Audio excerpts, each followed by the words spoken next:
siguro ano ko lang yun sa adjustment na I can adjust for as long as magkapareho pa tayo ng goal. Magkapareho pa tayo ng, di ba, sa direksyon, pareho tayong destination, G.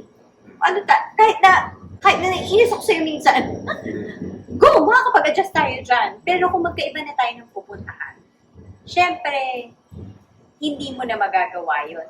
Which is why I think husband and wife should always make it a point to find na yung direction nila.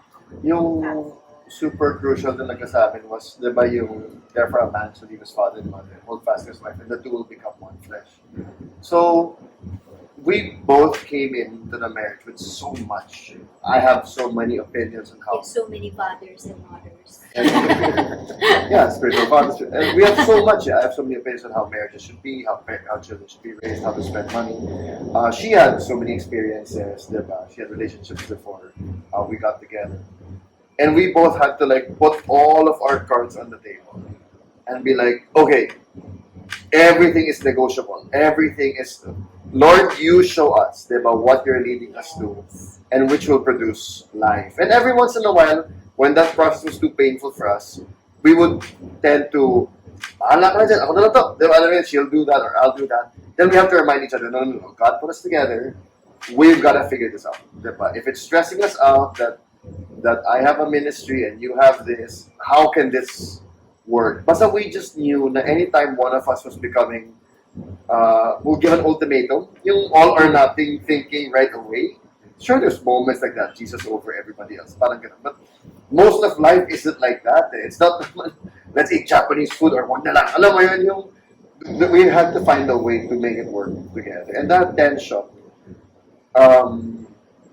has been constant throughout our relationship. And it's been so life-giving. Kasi parang it really leads us to pray and to say, Lord, ano ba talaga? Kasi I often wonder, before, what if I had married someone more Submissive. you're very submissive. Wow. Yeah, because if I just have, ganun naman siya eh. She's like, just tell me. I don't need to like it. In fact, to me, that's the measure of submission. Eh. Na ayaw nga niya eh, diba? Na, but you said it and she's still doing it. But if I married someone more like, May pisil-pisil ka talaga. Pisil-pisil ka. Sorry lang po. May problema po sila. Charot. Nakapituwati. but if I'm more someone like, kasi I was like this church kid na naging pastor, na tumuloy-tuloy. If I had married a girl version of me, a more poster child version of me, at least for me, God used to. But for me, parang I feel like, let me just put it the positive way, not the negative way. Marrying someone so different from me, it's a different lifestyle, who's challenged my faith in so many different ways, I think has been good for my relationship with God. Has done things in my sanctification, that would never have been unearthed before. If I had followed the stereotypical, the lifetime movie, drama that people could expect, I think there would be idols in my heart that would not go challenged.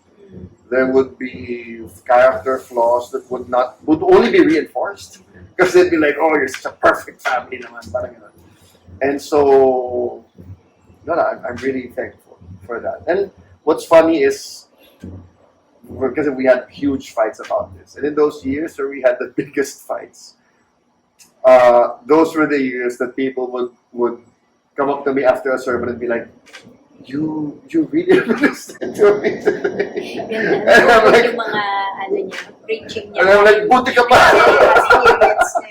Buti ka pa. Like, because yung grace of God, I'm like, well, yeah, because we were just screaming at each other the night before. And I won't say that from the pulpit necessarily. People don't need to know that. But if they ask me in person, I'll be like, kami ng asawa ko yun. Kami kayo mamunta dito. Kami na yun. I don't tell the members that. Actually, minsan nga, pag magpe-prepare ka ng preaching, para sa'yo muna yun eh. Yeah, bago yeah. ibigay sa Correct. Saka, may demonic, rin talaga Happens to doon. us Diba? also, diba? Doon kayo nag-aaway. When you have to say, say attack.